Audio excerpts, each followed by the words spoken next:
Hello, welcome everybody.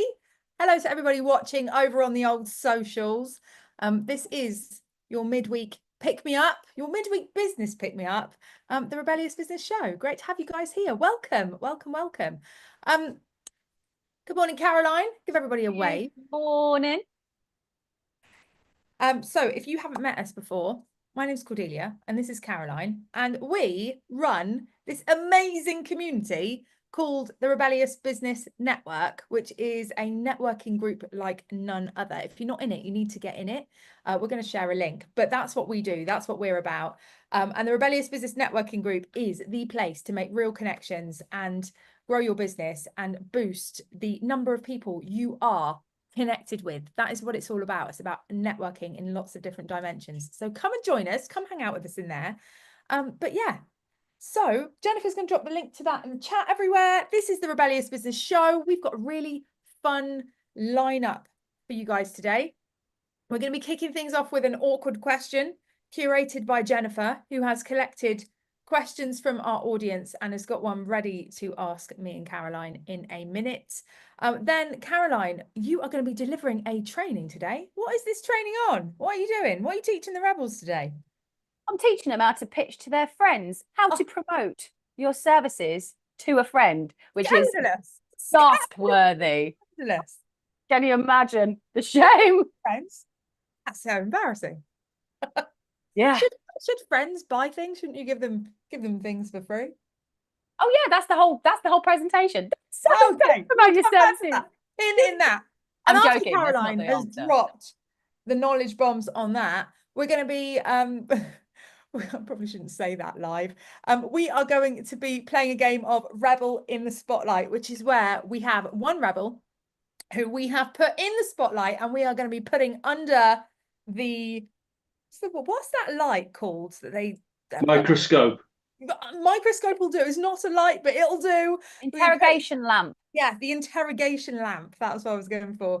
We're going to have a panel of rebels that are going to be interrogating our rebel in the spotlight to find out whether they are telling the truth or lying after they have shared with us an outrageously crazy story of something that may or may not be true. I don't know if it's going to be crazy or outrageous. We'll find out. It could be really meek and mild, but coming soon, the Rebel in the Spotlight game. So that's it. That's what we're doing today. Welcome. It's great to have you all here. If you are watching on the socials, please let us know that you are here by dropping a heya in the chat. In fact, you can do one better than that. Let's drop the rebel emoji in the chat to let us know that you are up for connecting with other rebels. This is a rebel connecting with another rebel. Drop that emoji in the chat. And also, please do share this. If you have business friends that need to know about the Rebellious Business Show, hit that share button. And of course, be following us because we run this every week. And if you're following us, you will get notified about it and you'll get to join in next time. Caroline. Hello. Hello.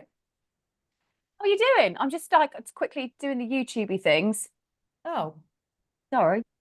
Oh, right. Okay, so I'm now, sorry, I'm getting involved in the tech in the background. So now we enter into the most awkward, spontaneous, nail-biting part of the show where Jennifer is going to come forwards and ask us something awkward. So this is just we don't know what is being asked. This is questions that are submitted inside the Rebellious Business Network by the rebels about what they would like. Oh, she's rubbing her hands. What they would like to know about us. And so you guys get your opportunities to ask awkward questions. And Jennifer wants to put us on the spot and she wants to make us uncomfortable, which isn't very nice. And so that is what's going to happen. So we don't know what she's going to ask us. And so, yeah, if you want to ask us some awkward questions, then by all means, submit your awkward questions. I'm regretting this. Don't submit it. It's fine. No, please do. Please do. Everybody's been getting involved recently, so I'm loving it. Thank you so much. No. Oh, no. How do people submit awkward questions? What's the process? I would say between 2 to 3 a week.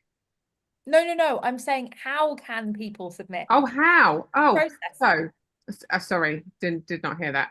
So I will be dropping the link everywhere on socials as well as in the Zoom chat for everybody to drop any questions you like, but make it awkward. Make it awkward that they're like, oh, yeah, love it. I love seeing you guys squirm a little. I don't know. It's weird that I get such a satisfaction from it. Yeah, maybe a bit of a sadist. I don't know. Possibly. So what have you got for us today then? Okay, right. So, ladies, drum roll, please, Cordelia. Oh, hang on, I haven't got the sound effects queued up. Ah, I can't do one on demand that fast. okay. All right. Okay, I might be able to if I just ramble for long enough. I've got it. I'm here. Okay, right. This one is from Shirley Goddard. Now, she would like to know, she puts, you wanted awkward. Have you ever been so desperate for cash you resorted to or thought about selling your dirty clothing to those sites? No, but no. No? Straight up no, but I have. This is something that I am known to say, like that I would sell my body before I let my team down. That is something I've said so much, but like I back that. You have said that. Yeah, I've actually sold socks before.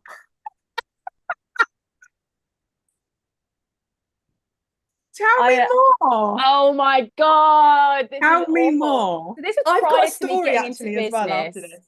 This Go is on. prior to me getting into business. It was prior to it being basically, I'd finished uni. I think I didn't want a proper job. I had gone for some, and I just didn't really know what to do with myself. And I was working in a bar job as a way to sort of like not have a real job. And my friend sent me this Daily Mail article, which said girl makes 100 grand a year selling like dirty clothes online. It's like, what? Sod it, I'm going to try it. And so I can't remember how I came up with how I got the idea or where I like, I think I'd spoken, I don't know, but anyway, I ended up setting up an anonymous Twitter profile and yeah, sold pictures, like put pictures of my feet up and socks on and yeah, and then I think it was like PayPal or something. Anyway, so the odd person did actually make an order. And so I was sent it. surprised about like the people, like the fact that people actually buy dirty socks, or the fact that you had a successful campaign on Twitter. Like, Yeah, I know. Well, I mean, hard to sell on. basically, I found that there was an issue with scale because there was like I think I got like 20 quid and it was quite good, but like there was also requests as well. Like they wanted different kinds of socks and they wanted me to do things in the socks and they wanted evidence of this, and I was like, this is only really, there's only so many pairs of socks I can wear and get like smelly a day. Yeah. And it's also quite uncomfortable. Friends involved. Yeah, I mean, but like it's also, so it was quite a lot of work for not so much yield. It was really a scale issue. Not enough feet. Not enough feet. And I was like, yeah, so it was just, so I was realizing, right, so I couldn't, it was not a feasible business model. That's but a real bottleneck. That is a real bottleneck. And do you know what? I wasn't even that desperate either. I was an entitled graduate who didn't want a proper job. It's not like I really like had a huge amount of overheads or pressures. I was just like, no, let's try it. Like some factory out there of like people just wearing socks. All they're doing is walking around, yeah. And they're like having to cut costs. Like, right, guys, we're doing 3 blocks instead of 4 now. 3 blocks and whip those socks off and we'll get them packed up and shipped out. Yeah. Wow. Yeah. I actually did do something similar once by accident. Very innocently. I used to have an eBay business and well, I've always had a bit of an eBay business going on, but I had an official eBay business where I imported ride-on toy cars from China and sold them. Anyway, I used to get the eBay bug. Does anyone have the eBay bug where you just get addicted to selling things? You get addicted to the ding. People bid on stuff. It's like dopamine. It's just so fun. And I was definitely addicted to the ding. And I would actually go to car boot sales and I found some really good baby toys that you could do like create good profit on and things like that. And I had a pair of hush puppies, I think they were like nursing shoes. and I just stuck them up on there because I bought some new shoes, and they were quite grotty, and I was a bit like, I don't know why I even put them up, because and then when they sold for quite a lot of money, actually, I was like, what? Why would someone buy these shoes for like 40 quid? I think they were 40 quid brand new. Like, what the hell is going on? And someone told me, like, yeah, it's probably people that have got foot fetishes. And I was like, stop it. And I had like really, it was the first time I learned about that kind of thing. And I was like, Again, there's an oh issue my with God. scale. You've got to do loads of ward rounds and like do Exactly. like lots Yeah. a lot of walking and lots of, and maybe the fact that they were nurse shoes as well was like a real like, oh my God. Again, You scale. didn't write like the filthy description of every journey I'd been on in those shoes. I was none the wiser that anybody wanted dirty shoes. Anyway, this is supposed to be daytime TV. We've got a bit. All the kids are at school. It's very easy to digress on this one, that's for sure. What about you, Jennifer? Me? No, I've never done it. Never. Don't get me wrong. I've looked into it. Who come on, who has not looked into it for like morbid I have. curiosity, Yes, absolutely. consideration? Yeah. Like, You find out about it. Yeah, you can definitely live a whole life without knowing. do you know what's really funny as well? I forgot. I was actually, I think my friend, I remember being with my ex-boyfriend at the time, and I used his computer to search, and so I started conducting research as a foot fetish person. And he was like, he had to sit me down one day and be like, "We need to talk. Are you hiding something from me?" I was like, "No, I don't think so." And then he was being really squirrely, and eventually he's like, "Well, my search history is really weird. Why are you searching for like dirty socks?" And I was just like, I just cracked up. I was like, "Oh no, it's not for me. It's not." And imagine if he hadn't asked me, he just started like wiggling his feet at me, like his little smelly trotters. And I'll be like, You know what you were doing market research and copywriting I back know. then. Yeah, yeah, it was. And then yeah, so he was a bit freaked out, but he'd also not told me for like, it had been about like 2 weeks as well. So he didn't like tell me for ages. So by the time he was asking me and he must have been thinking about it for ages. He must have just thought like I had this really weird perversion. Well, actually, no, we're not gonna shame people's kinks. That was No, take that away. Good on you. Yes, absolutely. You enjoy Good on stinky feet. We advocate for that. But I don't have that, and he should have known that about me. And he was confused because he was like, "Oh, a new angle, eh?" Yeah. I've never really considered where our brand stands on this topic. It's not something that's come up in my. I reckon we're a 15. What do you reckon? Or what does that mean? You know when you like rate a film? Oh, okay. Do you reckon we're a 15? We're definitely not 15. An 18. We're not no, an we're 18. Not 18. No. I think we fluctuate from 12 to 15, I'd say. 12 plus to 15. Yeah. Parental supervision to, That's it. oh, you're nearly old enough to join the military. We're a big movie. Anyway, shout out to Shirley Goddard. Really appreciate that question. Yeah, good question. Keep them coming in. I should be dropping the links all over socials.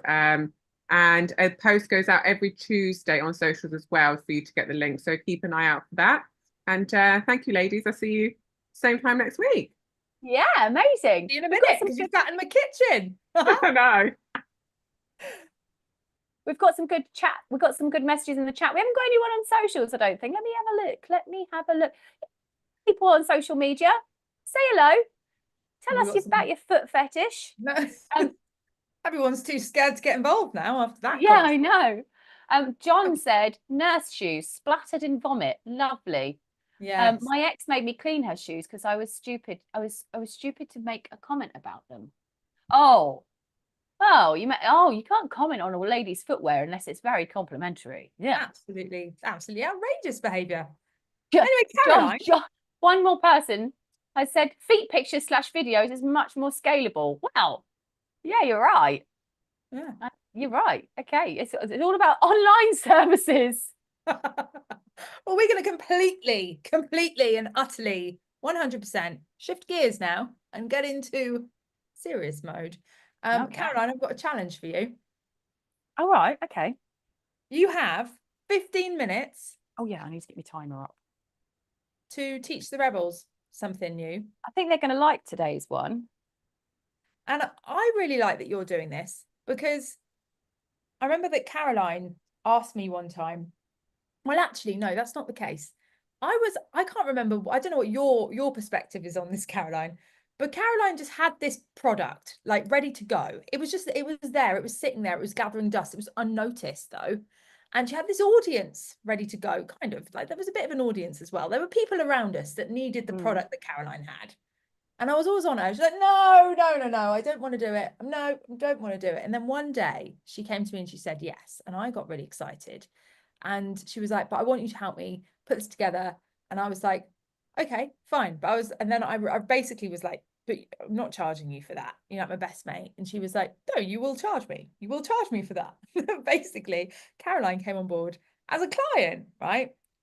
After a bit of a debate about that, and she absolutely smashed it, and then stopped using my services like a month in, because she reckons she got everything she needed and didn't need any more calls with me. And I was really offended, like, what did I do?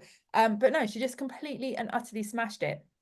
And I since had a lot of conversations with people about working with friends, and I think it can be quite an awkward topic. So Caroline is gonna unbunk, that's not a word, debunk this for you and give you a strategy for it. Caroline, you've got 15 minutes, more or less.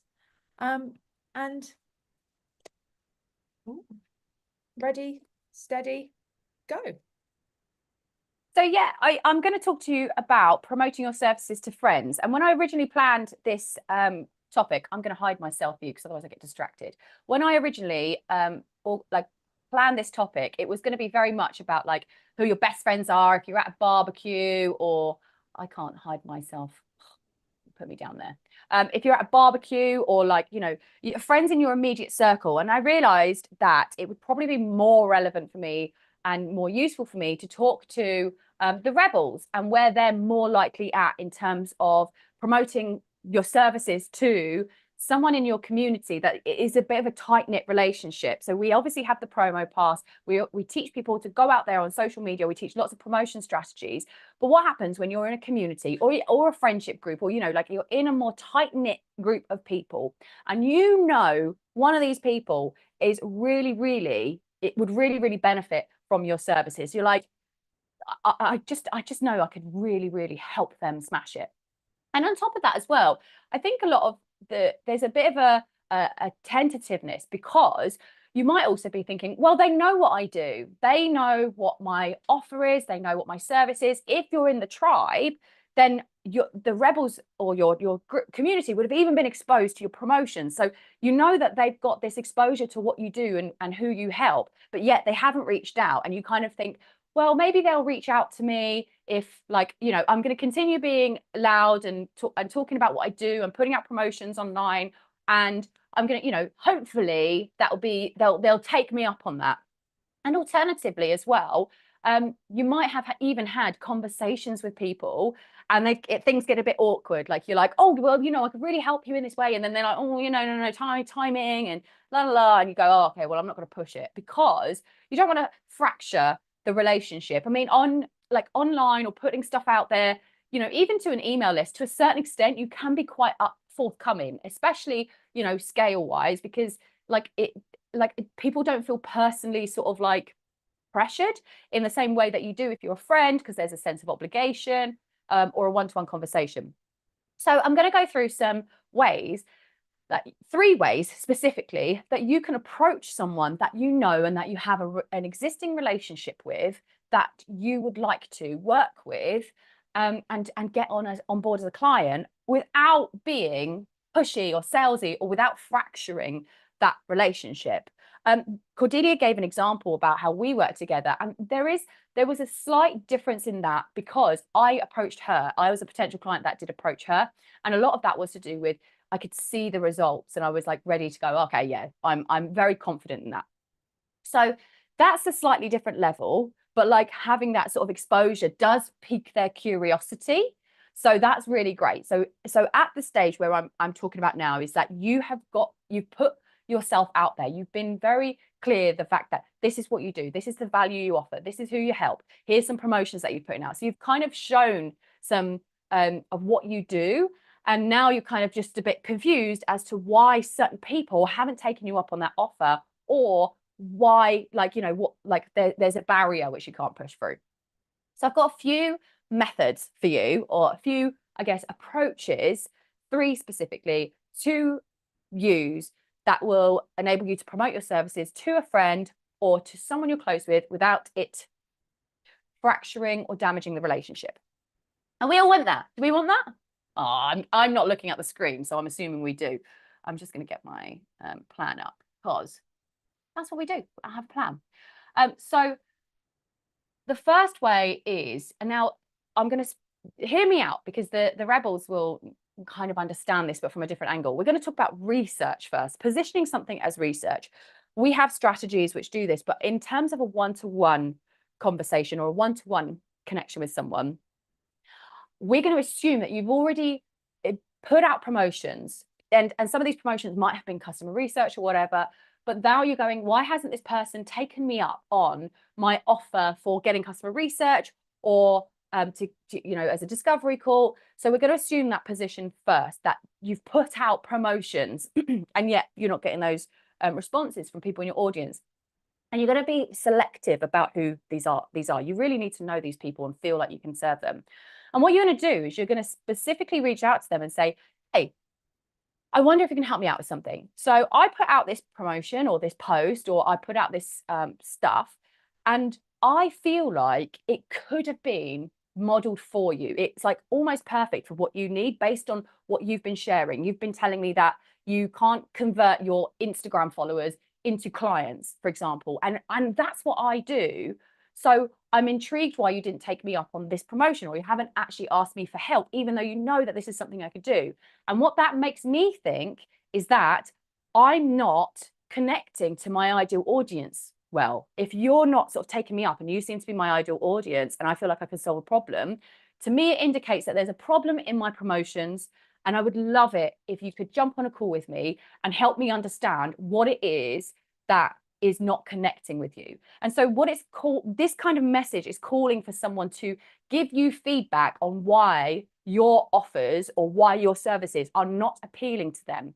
And the call itself will not be a case of you trying to combat their objections. It will be very much you clearly understanding how you are not connecting to them. So you have to already have identified them as an ideal target market, like an ideal client and a customer.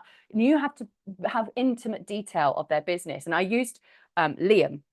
He's one of our rebels. He's really refined his messaging, and he's talking to business owners that have got followers on Instagram who need to get DM calls, right? So if he's in a community and someone is talking about how they can't convert their followers into clients, and he's thinking, hang on, I put out a promotion that said like I can really help with this, and yet you're turning up to calls and you know you're telling me the problem that I've been trying to tell people that I solve. Why haven't you connected with me? So what the purpose of this one is to get feedback on where you're not connecting, which enables you then to kind of go, okay, well, here's, and if they give you this feedback, you can then return and say, look, here's where I've missed the mark, here's where I can solve the problem. And so that brings me to the second method, which is like a direct to sale kind of thing. So this will be for someone that you've had conversations with, that you even know like quite intimately, like what their sort of problem is. And we're going to go very, very specific at this stage, like super, super specific. And we talk about getting specific. So I'm going to use Liam again as an example. And I've been working with Liam more, so that helps me sort of ground it in an actual example. And social media's the typical thing that people deal with. So let's say, so Liam feels like he can help you convert followers into sales. Now, what he wants to do is say, hey, I've noticed that you are, and especially because you're having conversations, I've noticed that you're talking about the fact that you're not converting your followers into leads. And I can see that you're really growing this audience really well and you're engaging really well. And so you should really be able to get 5 sales calls in a matter of 5 days if you just implement a couple things. And I'm really confident that I can get you 5 sales calls from your audience in a matter of days. I'm really, really confident I can do that. And I know you've been struggling with that. Can we talk about working together? And so this is like a really direct approach, but what enables you to be super direct and super like, here's what I want, is specificity and a really clear and tangible outcome. So I think I can get you 5 sales calls booked based on this, like what I know about you. So, you know, other things, if you're in finance or a financial advisor, but I think that based on what I know about you, I could help you save 10 grand a year without you changing your lifestyle all that much. Like and see how you need to have intimate knowledge of what's going on in their life, because you need to be able to create this very, very clear outcome that is almost personalized for them. So you need to be able to do that. So you have to have, so this stage is where you have a real honest connection and intimate knowledge about them. I'm trying to think of some other examples. You know, perhaps Cordelia and I would speak to someone that we know who's coaching or doing a service, and they're struggling with clients, and what they're doing is they're building up their social media, and we say, look, hey, we have some ways that gets clients really fast, and based on what I can see you doing on social media and networking events and in communities, I have a feeling that you will get a client in a week from implementing these things. So we're getting really specific, and that's what justifies you being direct. And it's also very other person focused. It's very much like, I can get you this result, let's talk. So you could be really direct about that. And the third method is about customization. So at this stage, and you know, you might find yourself in different stages at different times, but the third stage is where you've got that, like you maybe made an offer to them, or you've pitched to them before, and they've got the very standard objections.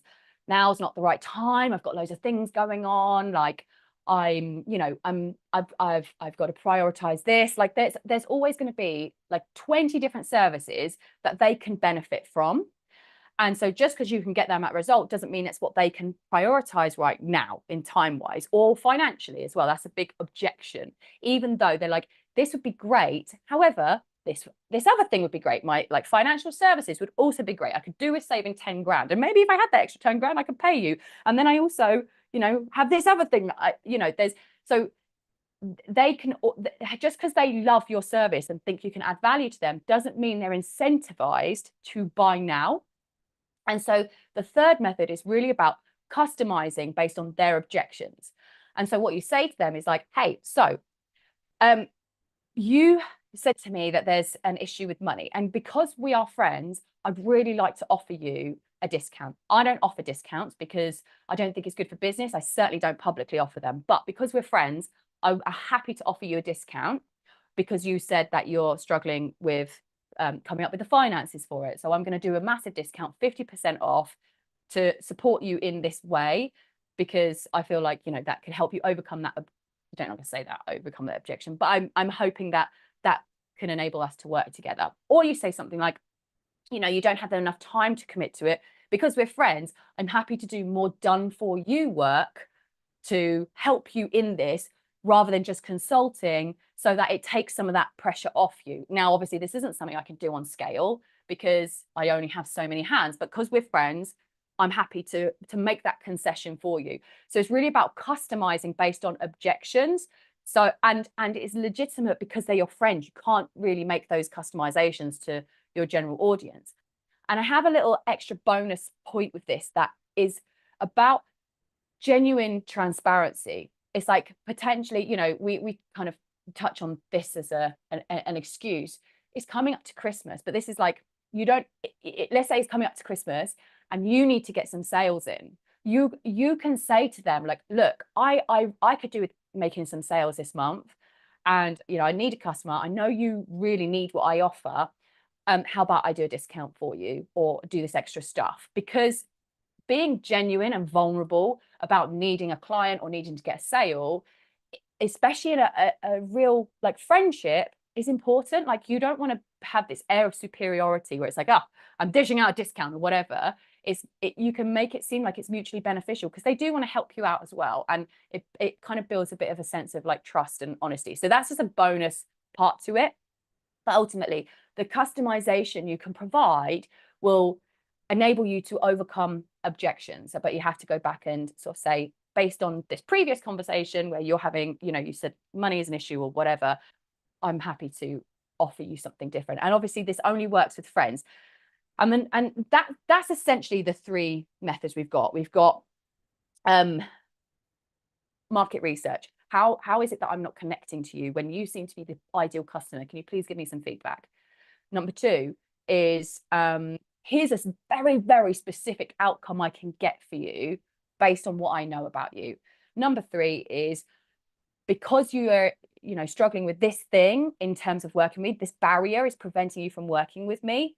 I am prepared to customize what I offer in order to help you take me up on that. And obviously some genuine vulnerability and what's it called, like transparency about your own position will help that. Anyway, so those are my three methods, and I have done it within the time. So I'm intrigued. I did actually produce, but I didn't have time to fully create it, but I did produce a document which has a list of other methods to promote your services to a friend or to someone you're in a tight-knit community with. And so if anyone's interested in that, if we get enough interest or likes or requests, then I'll put that into an actual resource for you, and we can share it. So 22 seconds on the clock, Cordelia. How can people show you their interest in that, Caroline, my love? How can they show me? They must I was going to say they must no, I can't. I was going to say something really inappropriate. They must send me their dirty socks. Yeah. They must share a picture of their dirty socks. No, don't do that. No.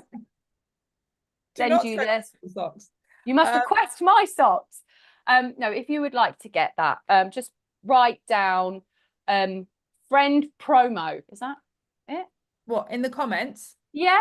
What do you reckon? What's it? Give me a response. I'm all shaking. I want it in the comments if you'd like that. I want it. Make it happen. You will either receive the promo scripts or dirty socks. We can't guarantee which one. All right. So, and give me some. Yeah, I want it, Caroline. Fabulous. We've got a couple people taking it up. I want it all. You sound like that little girl off of Charlie and the Chocolate Factory. Yeah.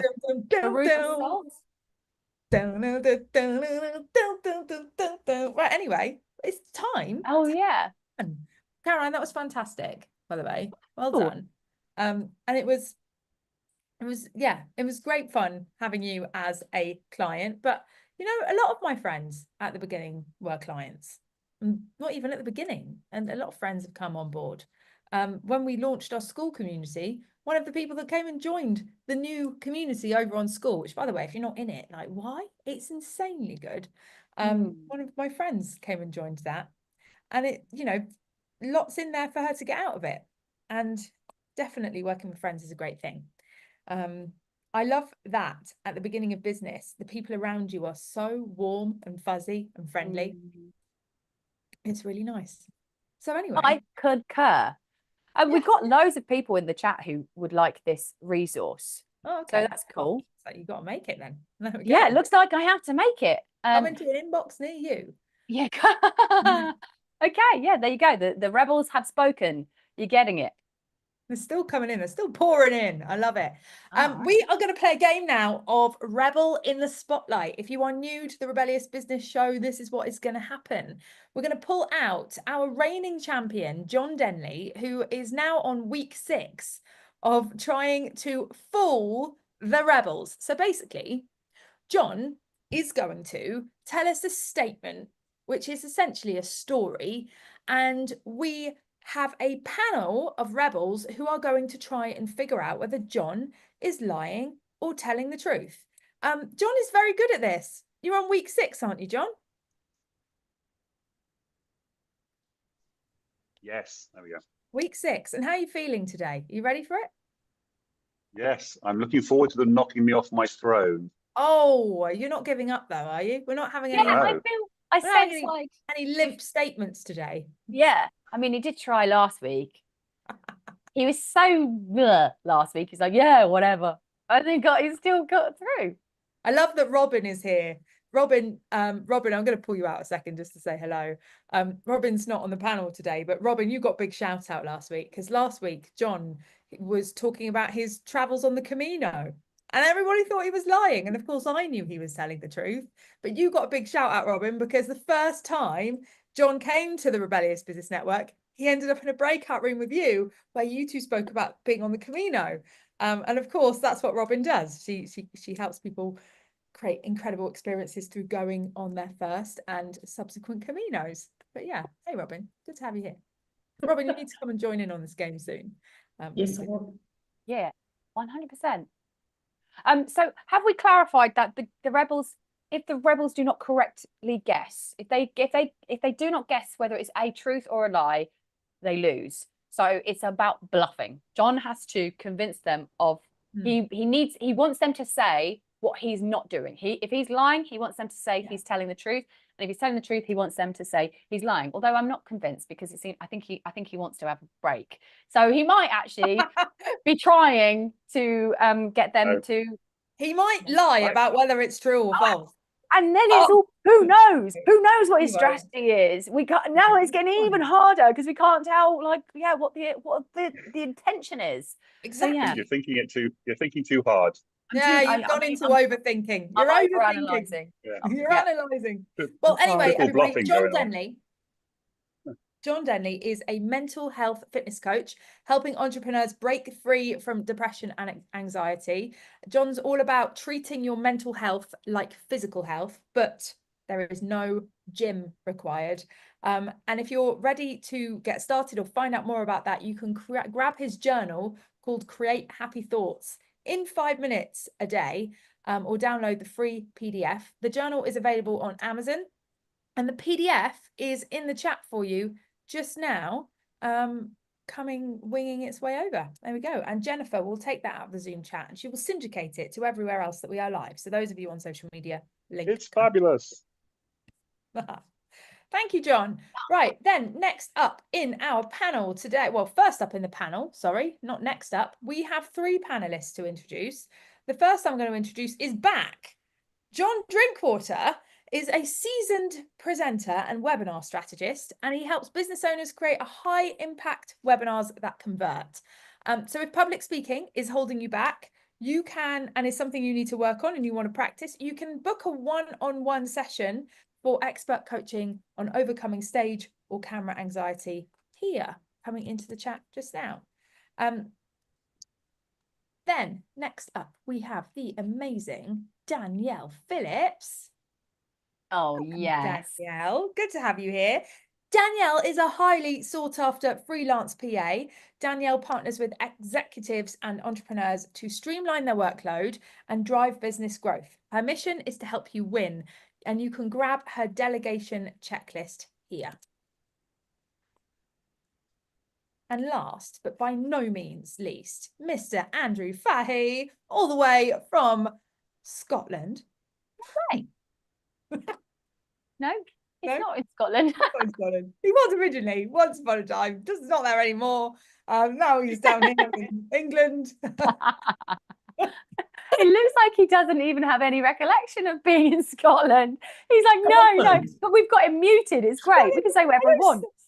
Simon's in Scotland. So, but you know, Simon's in Scotland. Oh, damn it! Mixed up the boys. You two are very good, like, friends, though. I have been watching your friendship blossom from the sidelines, and I'm loving it. Oh, it's so good, isn't it? It is.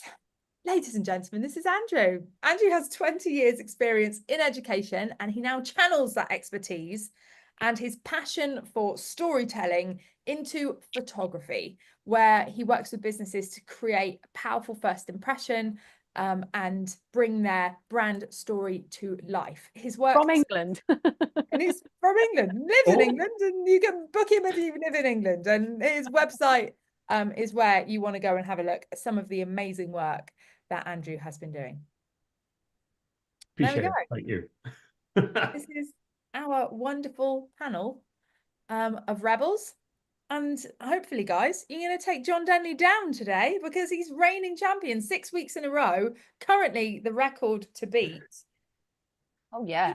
They'll have to be on till Christmas, won't they, if they beat? Well, there we go. No, that's not very good. Yeah, no, December. Anyway, nonetheless. Oh gosh, let's not get into talking about Christmas. No. I'm going to press a button. John Denley, what is your statement? Oh Back no, in that's supposed to 2000. be at the end when you reveal Yes, the yeah. answer. Yeah, I was just going to play along with it. It's fine. Start again, start again. Right. Back- John back Denley, what is your statement? Back in 2003, the IT company I was working for wanted to send me to Tokyo for 4 weeks. And I said, I'm only going to go if you let me come back for one night so that I can go to the Hunt Ball with the Queen's great-granddaughter. Oh, Sorry, not great-granddaughter, granddaughter. Sorry. the Queen's granddaughter. Already Queen's a great-granddaughter. blunder. Zara Phillips, for anybody who's interested. Oh, I am interested, Or yeah. was Phillips at the time. Okay. I don't think we need any more expansion on that statement. That was quite meaty. So, Yeah. can you repeat it one more time, though? Back in 2003, oh, that tripped me up, aren't you? Back in 2003, the IT company I was working for wanted to send me to Tokyo for 4 weeks. And I said, I'm only going to go if I can fly back for one night to go to the Hunt Ball with the Queen's granddaughter, Zara Phillips. Okay. Now, although we have this here wonderful panel of rebels who are going to try and figure out whether John is indeed lying or telling the truth, I want all of you guys to get involved. If you're here with us on Zoom, please drop your questions that you want to ask John in the chat. If you're watching on socials, please drop your questions in the comments, because we will get a question from you guys after the panel have asked theirs, but also sometimes the panelists need some help. So please do help them by giving them questions in the chat that they can steal. Yeah, so I'm going to pick on John first. Good at being thrown under a bus, John. John Drinkwater, have you got a question for John Denley? Well, maybe. Because I was one of the people that went to the first Big Bang Ball. And I know these are amazing events, but actually the guest list is quite liberal. So the fact that he would go to such an event is, it might sound great, but unfortunately it's not that amazing. So I have one simple question. Did you get to meet the great Zara Phillips? Well, I'm glad that you asked the question in that way, because I realized that the way I'd phrased it earlier sounded like I was going with her as a date. It's like, no, definitely not. However, she wasn't at that ball. I'd actually booked the wrong ball. So when I came back, she wasn't even at the ball that I went to. But the previous year, the other ball that I had gone to, we had all danced together. So yes, I did meet her the previous year. Okay. Which is why I wanted to come back and spend a bit more time with her. John Drinkwater was just not impressed. Is that okay? Well, when I was at the Big Bang Ball, just to show you how mad these things are, I was at the Big Bang Ball. This beautiful young lady came up and started dancing with me. She said, "I've just split up my boyfriend. Can I hang out with you guys for a while?" And she was with us for about 3 hours. And then when she walked off, somebody else came up to me and says, "Do you know that her dad owns half of Northumberland?" Mm. Well, you would know that, wouldn't you, with your random fact book that you keep in your pocket about random stuff? Of course you wouldn't know that. So he's getting a bit convoluted now. We have a meeting that doesn't turn up. We have a appointment that doesn't turn up. It's all getting a little bit manufactured here. That's my view. We're going to do analysis in a little bit. Yeah. Let's move to Andrew. Watch his cheeky smiles when you say things. Okay. I'm intrigued what Martin's got to say. Bullshit is what he said so far. Andrew Fahey. When does Martin ever say anything but bullshit? I know. Paranoid man I've ever met. Absolutely. I've never heard anything about this big ball, but you're trying to build it up as if there's like a whole load of like special privileged people going. So I'm assuming you met a few people that are recognizable, and who were they and what were they like? I think John has enforced upon me the Big Bang Ball, which is not what it was. Yeah. The two balls that I went to were the hunt balls. They were just local people who go hunt racing, and they're having their end of season ball or their mid season ball or whatever it is. I don't know. You came back to Tokyo. You came back from Tokyo for just an ordinary ball. Yes. Oh, okay. Because the previous year, at what I thought was the same ball, I had danced with Zara Phillips, and I wanted to dance with her again and chat her up a bit more. And turns out I booked the wrong ball. Okay. So she wasn't there. Okay. Danielle, over to you. So, did the company pay for you to fly back to the UK and back again? Yes, they did. That was all part of the deal. And I interestingly, want to know how much it cost. I'll have no idea because the company paid. But interestingly, I had a bad back at the time, and I said I need to be upgraded to business class. And there's a whole other story about how when I turned up to the aircraft, they'd actually bumped me up. The airline, Virgin, had upgraded me to first class, and I didn't know. And so they turned me left and got me sat in this really question. I thought, blimey, business class is all right on Virgin, isn't it? And the guy sitting next to me said, "You're in first class, mate." So, like, Nice. whole other story. But Very nice. Very nice. so yeah, I don't know. It's an answer, Daniel, but they did pay for me. That was the deal. I said, "I'll go for 4 weeks if you fly me back on this weekend." Right, back to you, John Drinkwater. Although I'm scared. What are you going to say next?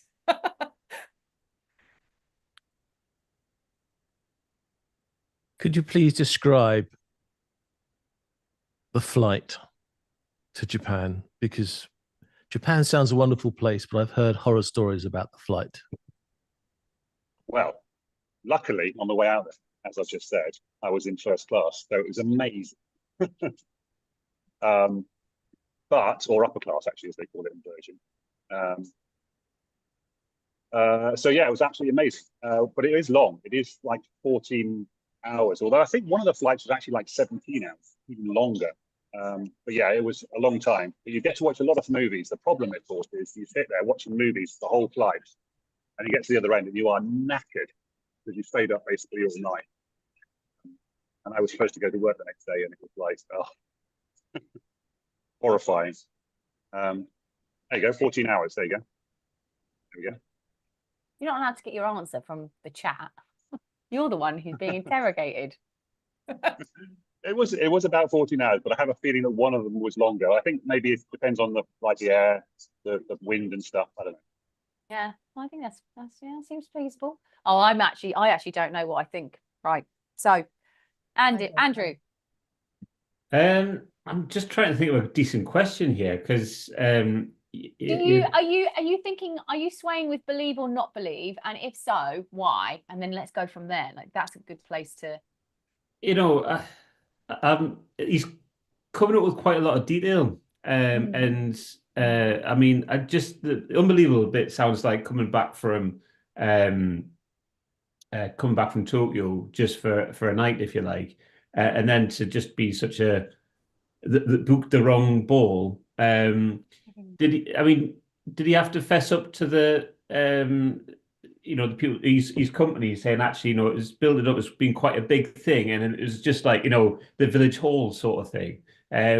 Did he have to fess up to them and just go, funny story this, business class and everything, thanks very much, but it was just oh wow. You know what, the cheese sandwiches were really nice, they cut them into triangles, that sort of thing.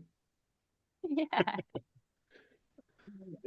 Actually, nobody ever asked, interestingly enough. And I only had business class on the way out there because my back had sorted itself out by the time I flew back. But they actually said to me, "Are you insane? Because you realize how far it is?" And I was like, "I don't care, I'm doing it anyway." And they were right. It was insane because I pretty much only had enough time to fly in, travel from Heathrow back to Cheltenham, go to the ball, wake up the next morning, and then travel back to Heathrow and get back on the plane again, so I could be back in the office for Monday morning in Tokyo. It is doable. I've gone to Australia for like 4 days before. Yeah. For how long? I can't remember. It was a few days, Went to Australia. It's doable. It's doable. Danielle, do you believe him or not believe him? Where are you? What do you reckon you're leaning on?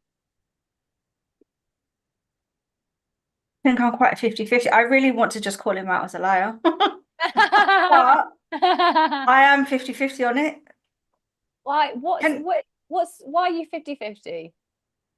I think I've got another question left. So actually, You have got another question left. Pardon? You have got another question left. Okay, cool.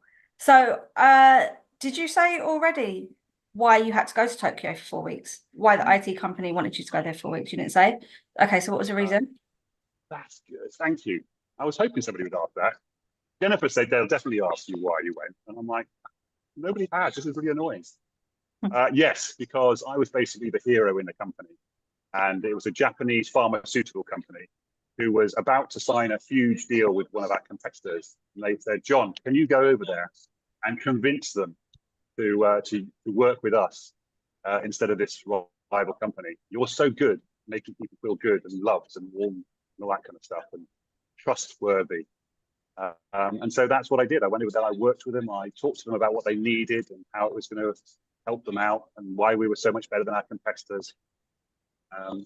Yeah. And the funniest thing though was that we released a new version of the software in 3 days before our CEO was going to fly over and present it as sort of final thing.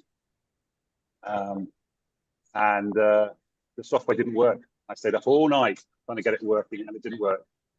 On the plane? No. This is like in the joking. taxi on the way to the offices with my CEO sitting next to me saying, is it working, John? Is it working, John? I said, no, it's not. Well, I'm getting there. And then we were sitting in reception and I said, it's all working fine. We went upstairs, we presented it to the board and they signed the multi-million-pound IT deal and I was the hero once again. Reigning champion everywhere, aren't you? Oh, you are just I am, yeah. It's the so king fantastic. of the world. Emperor, in fact. is what I said into the Emperor, WhatsApp earlier. Emperor of the galaxy. Tenho. We call you Tenho. Zerg. Japanese for Emperor emperor. Zerg. Is that your rebel? That could be your rebel street name. Caroline, what like mine's Zelda or something, isn't it? Zeal. Zeal. You could be Zerg. That could be the name of your rebellious streak. And I'm Shiro. Shiro. Yeah. Right. But I kind of want to know why it had to be 4 weeks.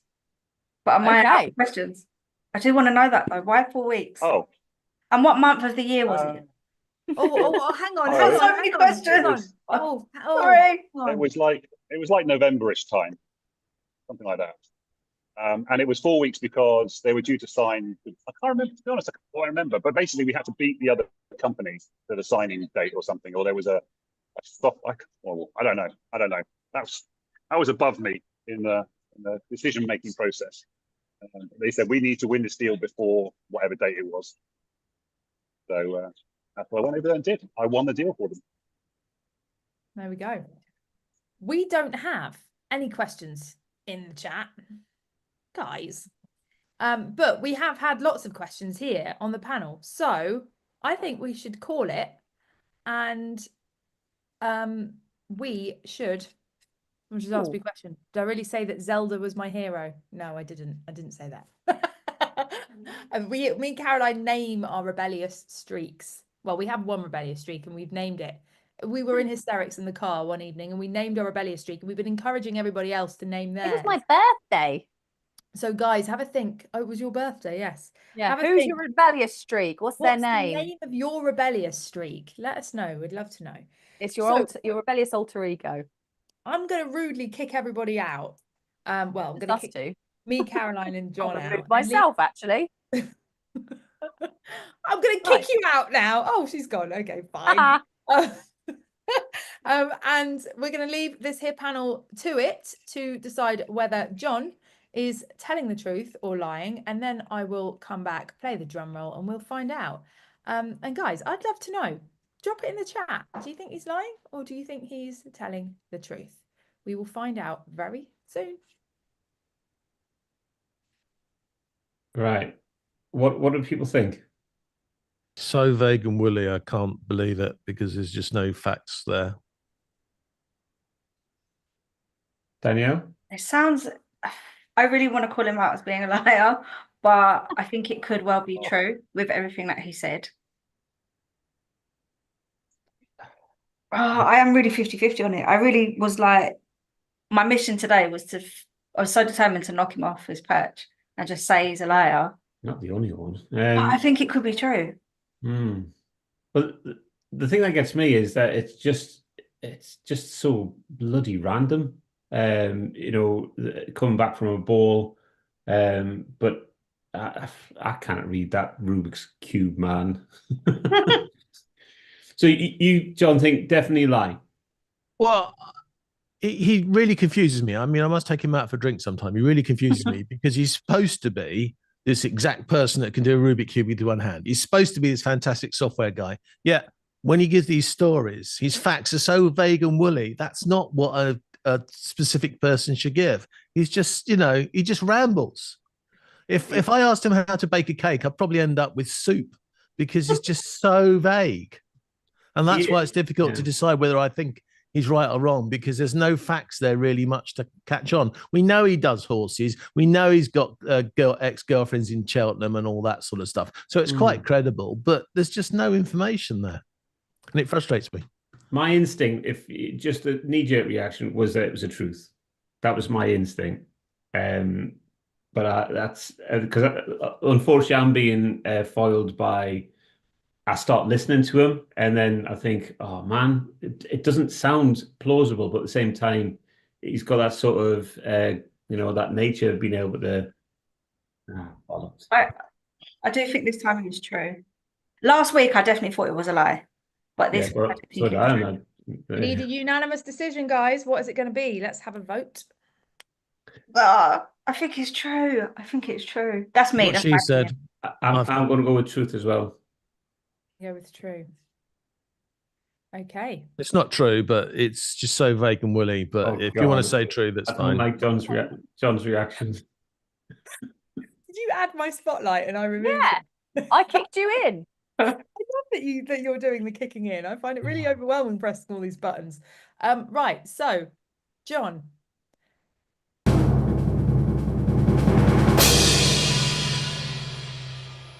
It is true. I'm such an idiot. Yes, we did it. I knew it was true. You're done. Okay. You're finito. You're out. Sorry, we love you. I don't mean to be harsh, but I'll give you Zara's number later, and you can catch up. Pardon? to deal with John's point for a second. The reason it's woolly and vague is because it's a true story, because I haven't bothered to look up all the details and figure it all out and make sure that I was right on everything. So whereas when I was telling the lies before, I had to go and look up all the details and know what I was going to talk about. Yes. Why has been frustration? I think it was woolly and vague, to be honest. I didn't either, to be fair. Well, I was actually engrossed in that story, so it was believable. My pleasure. Yeah. And I was like, what? This is wild. There's a whole other level to that story, which I decided not to talk about as well. Oh, right. Okay. That's a whole other story. I was saving that. No, well, we'll have to save that for next season when you're invited back after your reigning championship. I'm sad to see congratulations to John, Andrew, and Danielle who get to stay on for next week. But whoever is going to be the new people next week. Yes. New persons, right, next week. Intriguing. Who are we going to have? Well done, Danielle. I think you were the leader in that one. Yeah, I think, Danielle, you led the charge. Yeah. Well, my mission at the start was if I'm on your team, we need to win. Yeah. So on brand. I love it. Yeah. On brand. We have to win. I was so determined to knock him off this week. Yeah, and you smashed it. And you did great. The boys were going to lead you down the lie. They were going to lead you down the lie path. You were very assertive and you were like, no, it's true. I love that. Good work. Cool. Well, there we have it, ladies and Happy gentlemen. days. Hey, John, love you. Very happy, John, here. Been great to have you. Yeah. Adios. We need to have like a spring. Boing. Boing. And we are going to have this panel back here next week, and we are on a mission now to find a rebel who is brave enough to face this fierce panelist of rebels. And yeah, that has been a lot of fun. Caroline, do you want to wrap this?